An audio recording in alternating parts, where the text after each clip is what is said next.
राधे राधे, जय गौ माता दी। कैसे हो मित्रों? तो आज मैं आप लोगों के सामने फिर से आ गई एक छोटी सी कहानी लेके। आशा करती हूँ आपको मेरी ये कहानी ज़रूर पसंद आएगी। तो कहानी कुछ इस प्रकार से है, जैसे कि आप लोग जानते हैं कि सृष्टि में जल के बिना कुछ भी नहीं होता। खाना पीना मतलब सब कुछ, हर चीज़ जल से होती है। जल नहीं है तो जीवन नहीं है, जल ही जीवन है। तो इस प्रकार से एक समय की बात है जब सृष्टि से जल तत्व समाप्त हो गया था और देवता दानव सभी परेशान हो गए थे। तो देवगण परेशानी के चलते भगवान शिव जी के पास चले गए और उनसे प्रार्थना करने लगे कि हे भोलेनाथ, हे देवों के देव, इस सृष्टि में जल तत्व समाप्त हो गया है, तो आप हम पे कृपा करें, किस तरह से इस जल तत्व को पुनः सृष्टि में लाया जाए। तो भोलेनाथ भी इस कथा को सुन के बहुत परेशान हो गए कि किस तरह से जल तत्व को वापस लाया जाए, क्या किया जाए।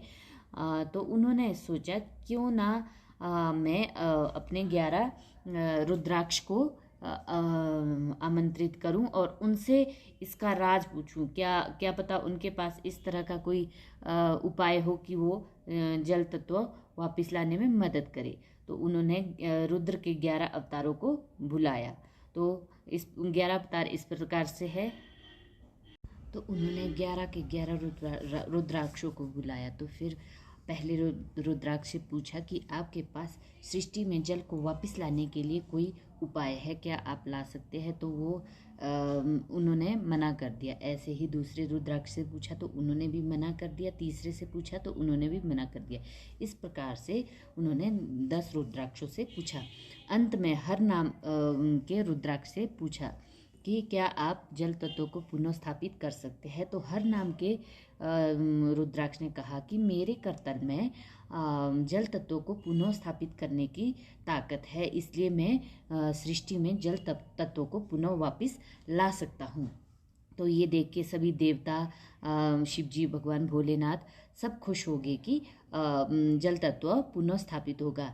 लेकिन हर नाम के रुद्राक्ष ने कहा, अगर मैं इस सृष्टि में जल तत्व को वापस लाऊंगा और इस सृष्टि में पुनः जल तत्व स्थापित हो जाएगा, तो मेरे इस शरीर को ख़त्म करने के लिए, मेरे इस शरीर को जब ये जल तत्व को वापस लाने के साथ साथ मेरा ये शरीर पिघल जाएगा और ये मेरा शरीर खत्म हो जाएगा। तब इस सृष्टि से मेरा नामो निशान खत्म हो जाएगा और इस सृष्टि में मैं नहीं रहूँगा, जल तो स्थापित हो जाएगा। तो ये एक विषय चिंता का हो गया। तब भोलेनाथ जी ने कहा कि चिंता की कोई बात नहीं है, आप सृष्टि के कल्याण के लिए अपने शरीर को निछावर कर रहे हैं। जैसे ही तुम अपना शरीर सृष्टि के कल्याण के लिए निछावर करोगे, वैसे ही उसके पश्चात ही मैं आपको नया शरीर और नया नाम, नई ताकत के साथ दूंगा और उस शरीर में मैं खुद निवास करूंगा।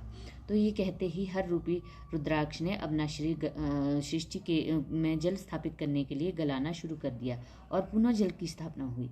जैसे ही सृष्टि में जल उत्पन्न हो गया, हर का शरीर नष्ट हो गया और उसके पश्चात उन्हें नया शरीर और नया नाम मिल गया, जो कि जिसे हम हनुमान जी के नाम से जानते हैं। और भगवान शिव जी ने उसमें खुद निवास कर लिया। तो उसके पश्चात भगवान शिव ने हनुमान जी को राम नाम का रसायन दिया।